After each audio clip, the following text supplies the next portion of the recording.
Look at the top right corner of the screen. Portland, Oregon, October 14th, 2023, 1803.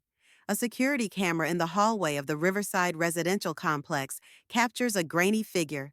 This is Sarah Jenkins, 24 years old, bright red hair, blue nurse's uniform, dark circles under her eyes after an exhausting 12-hour shift. She is holding a phone and a set of keys. She looks like any of us who dreams of only one thing, a hot shower and sleep. But Sarah doesn't know that she will never take that shower. She has exactly 4 minutes left to live. Watch closely. She approaches the door of her apartment, inserts the key. It won't turn. She jiggles the handle. The lock is jammed. A common domestic nuisance, an irritating trifle.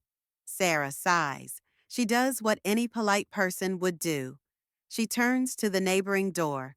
Apartment 4B. She knocks. Silence. 10 seconds pass. Then footsteps are heard. Slow, heavy. The door opens. Arthur Miller stands on the threshold. Remember this face. 62 years old. Gray hair, neatly combed back. A knitted beige cardigan. Thick horn-rimmed glasses on the tip of his nose. He looks like a kind grandfather from a Christmas commercial. A former locksmith who is always the first to say hello and waters the ficus plants in the hallway. The perfect neighbor, the perfect camouflage. Arthur smiles. He sees the broken key. He gestures for her to come in. I have tools inside, sweetheart. Come in. I'll fix everything in a second. Sarah hesitates for exactly 2 seconds. Look at her feet. She shifts her body weight back. Her instinct is screaming. Her subconscious notices what her conscious mind ignores. Why doesn't the locksmith have tools in his hands? Why is it so dark in his apartment? Why is he standing too close? But politeness wins over instinct. She nods. She takes a step forward. She crosses the threshold of apartment 4B. The door closes. The click of a lock. 1807. No one will ever see Sarah Jenkins again. Most people think that kidnapping involves screaming, a struggle, a black van, and masks. Wrong. Real horror happens in silence. The hallway is empty. No one heard a sound. No one called the police. The world keeps spinning. Neighbors are cooking dinner. TVs are on. But inside apartment 4B, time has stopped. And now the strangest part begins. Watch his hands. Sarah has vanished physically. Her body will never leave this house on its own feet again. But her digital ghost begins to live a life of its own. 2 hours after the door slammed shut, Sarah's phone comes to life. Her mother receives a message. Mom, I'm so tired. The lock broke. I'm not in the mood for anything. I'm going to Jessica's out of town to sleep for a couple of days. Don't worry about me. The mother reads this and is reassured. A normal occurrence. Her daughter is tired. But there is one problem. The police will check the cameras at the city exits. Sarah's car is in the parking lot. The police will check the phone billing. The signal isn't coming from out of town. The signal is coming from the Riverside residential complex. Do you think Arthur Miller is some genius hacker? Wrong. He is just an old man sitting on a sofa 5 meters from where a life just ended. He is holding someone else's phone. He is scrolling through someone else's messages. He is studying how Sarah communicates with the world. He is learning to be her.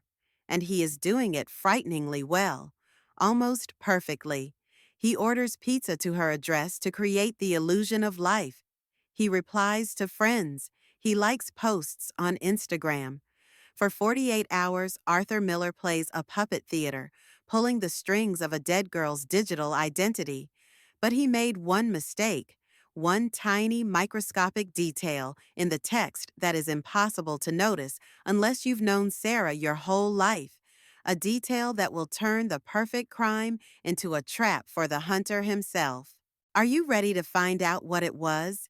Most people imagine a killer in the first hours after a crime as a hunted animal, nervous, sweaty. someone who flinches at every sound and frantically scrubs stains from the carpet. Wrong.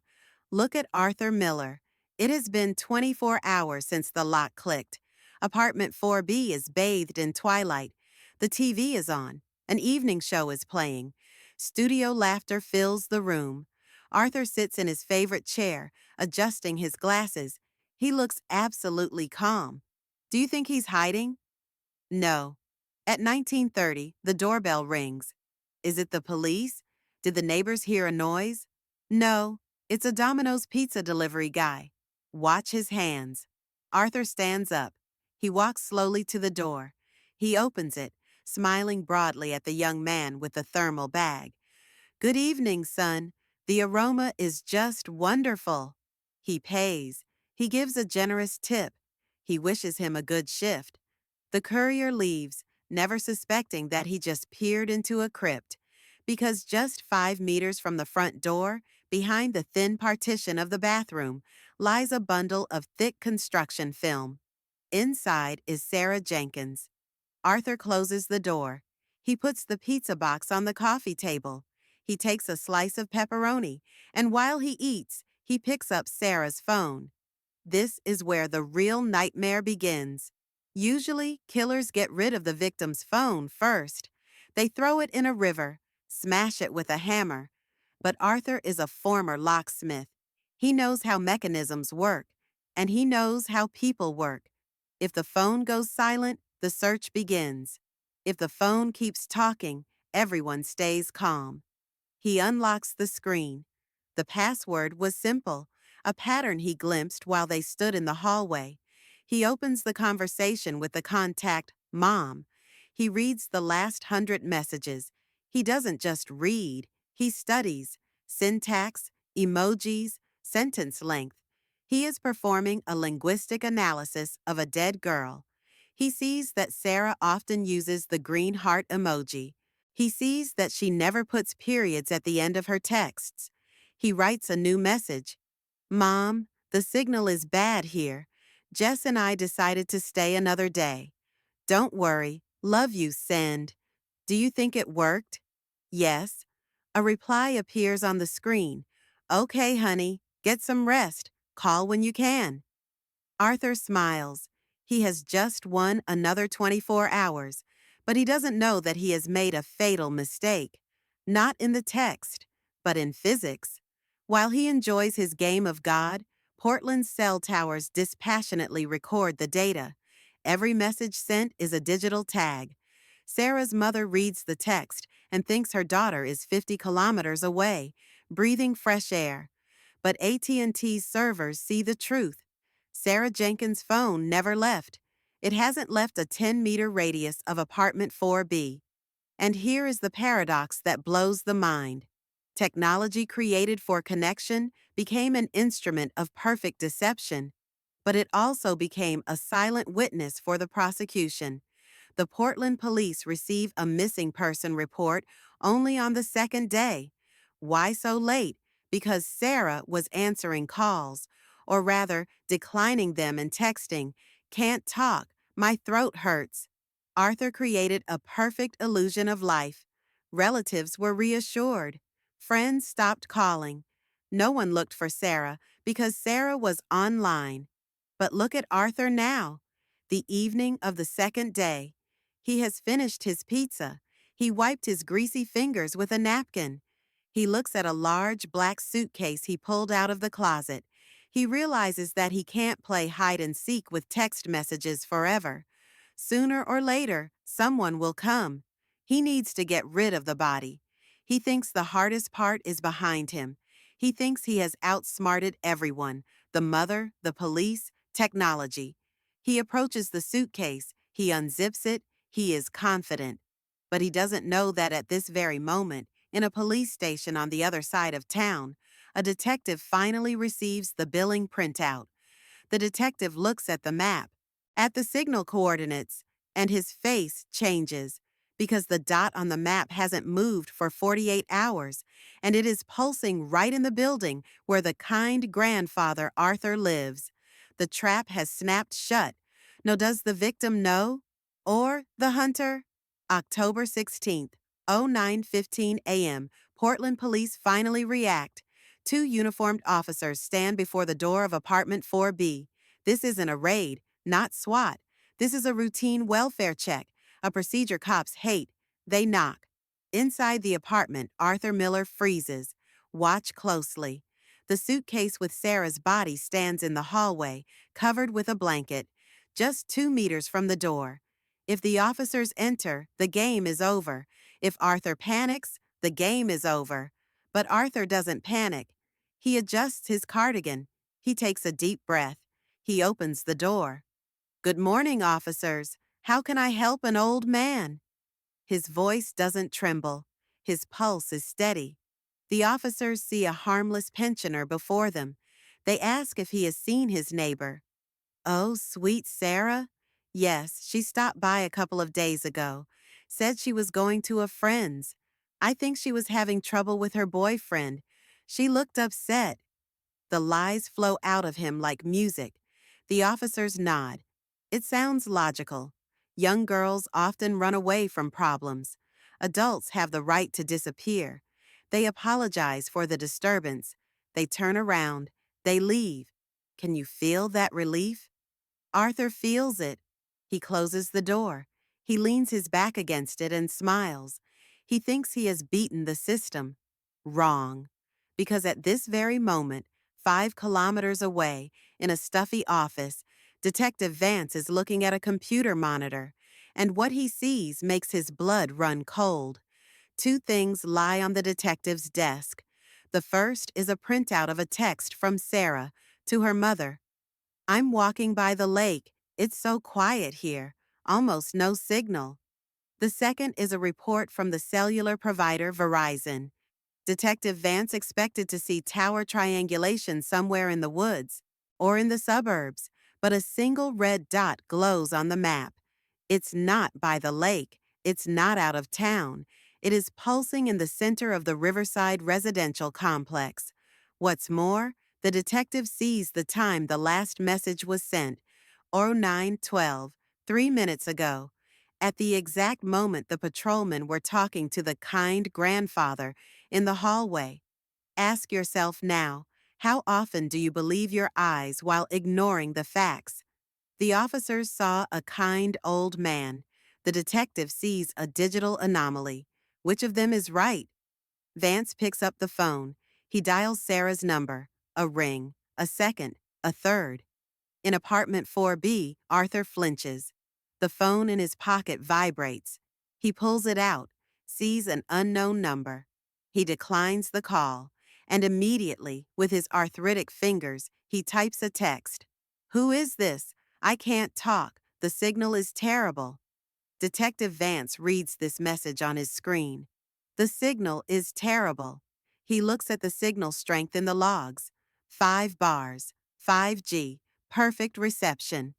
The puzzle clicks together with a deafening snap. Sarah didn't leave. Sarah isn't walking by the lake. Sarah's phone is in the building, and someone is holding it in their hands right now, lying to the police and likely looking at her corpse. The detective grabs his radio.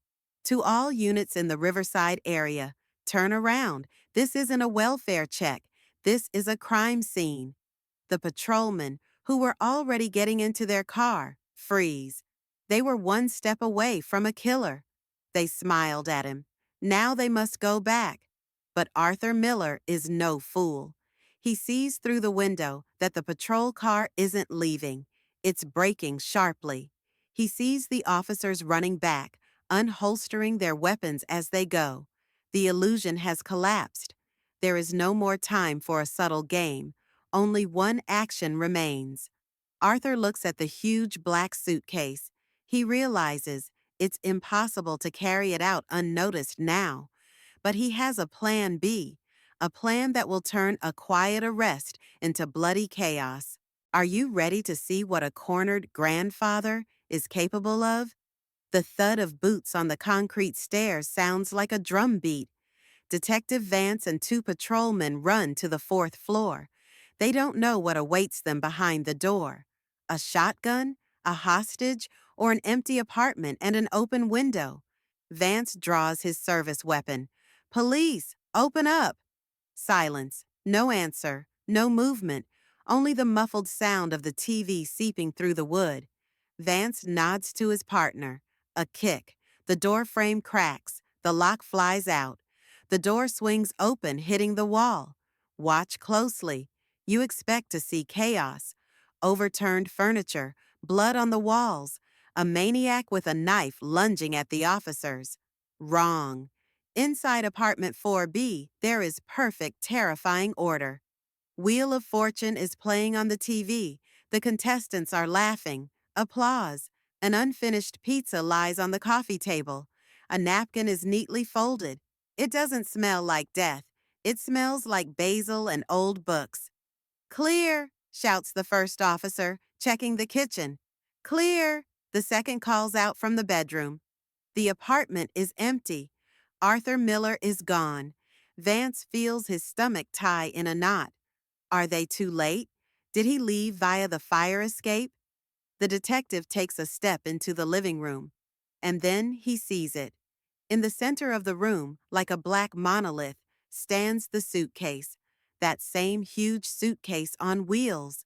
It isn't hidden. It is on display, like a trophy or a message. Vance approaches it. His gloved hands are shaking. He slowly pulls the zipper. The sound of the zipper opening in the silence seems deafening. He flips back the lid. Inside, curled in a fetal position, lies Sarah Jenkins. Her red hair is scattered across the black lining. She looks as if she is sleeping. Vance exhales. She's here. Call the coroner. But wait, if Sarah is here and the suitcase is here, why did Arthur leave the main piece of evidence? Usually, killers flee light. They abandon everything that slows them down. But Arthur didn't just leave the body. He left it prepared for transport. Does that mean he didn't plan to run? Or did he plan something else? Vance looks up. The balcony door is slightly ajar. Autumn rain is soaking the parquet. Balcony, he shouts. The officers rush to the door. They run out into the rain, shining their flashlights down at the wet asphalt, at the fire escape. Empty. No tracks. No movement. He vanished, boss, the patrolman whispers. It seems as if Arthur Miller dissolved into the air like a ghost. Vance returns to the room, wiping the rain from his face. He looks at the room once more. He is looking for details. What did they miss? And then his gaze falls on the chair in the corner, an old, worn leather chair standing in the deep shadow of a floor lamp. That same beige cardigan is hanging over the back. But something is wrong. The shape of the cardigan. It's too voluminous. Vance raises his gun. Light up that corner!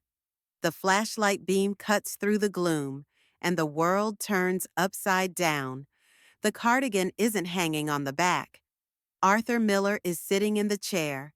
He was there the whole time, while they kicked in the door, while they checked the rooms, while they opened the suitcase with the girl's body, while they ran to the balcony. He sat 3 meters away from them, in the shadows, absolutely motionless. He blended in with the furniture. He became part of the interior. He is looking directly at Vance. Sarah's phone lies on his lap. The screen is glowing, illuminating his face from below, making him look like a skull. He doesn't raise his hands. He doesn't try to run. He smiles, that same kind grandfatherly smile, and he utters a phrase that makes Vance's blood run cold. Quiet, officer. Mom and I just made up. Don't interrupt us. Arthur's finger hovers over the send button. A chat is open on the phone screen. The last message is typed but not sent. Vance sees the text, and he realizes this old man isn't crazy. He is playing a game whose rules are known only to him, and this last move could destroy not only Sarah's family, but the entire investigation. What is written in the message? And will Vance have time to knock the phone out of his hands before Arthur presses the button? Vance doesn't wait.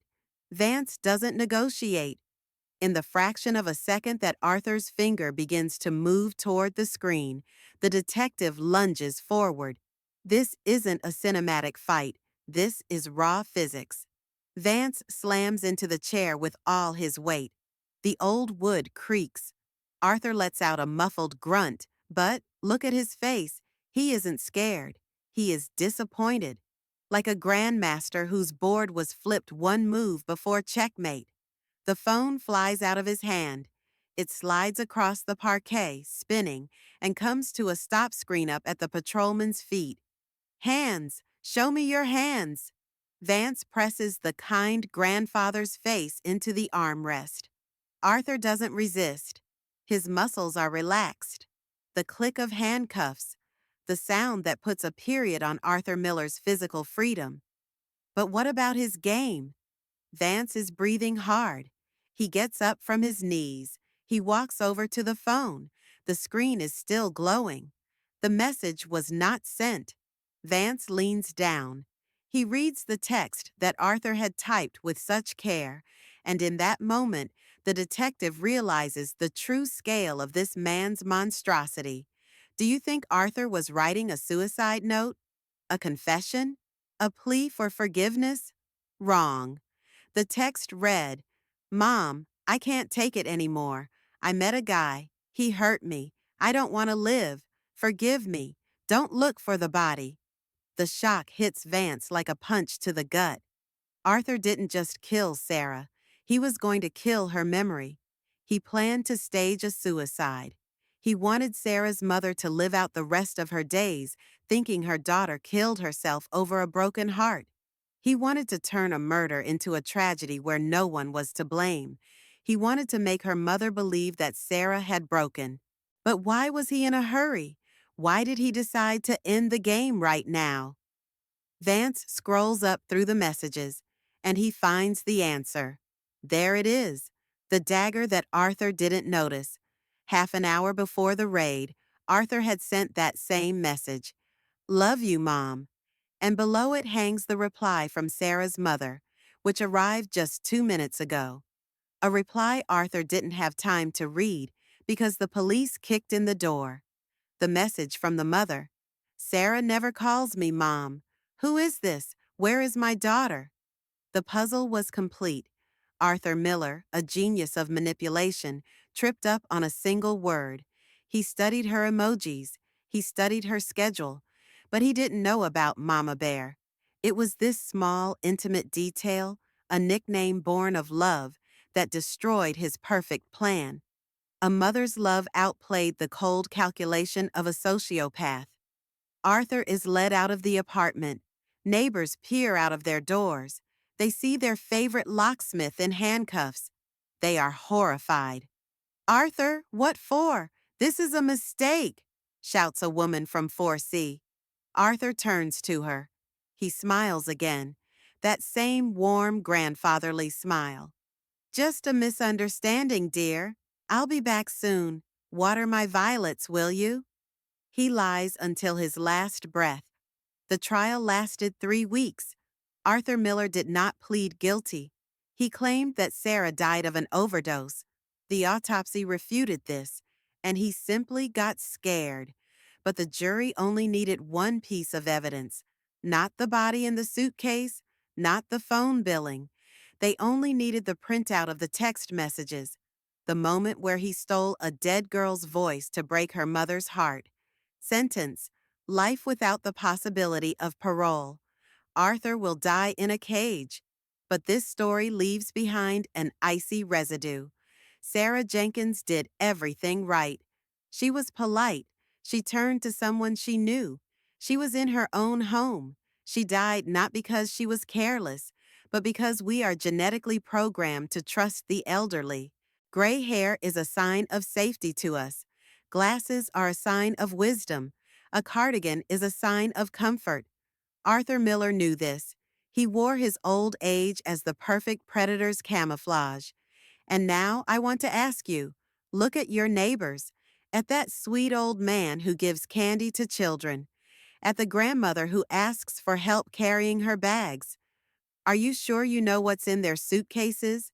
And if tomorrow your neighbor asks you to come in for a minute to help with a faucet, will you go in, or will you remember Sarah Jenkins and slam the door? Whose side are you on, politeness or paranoia? Write in the comments. I want to know how many of you will manage to survive.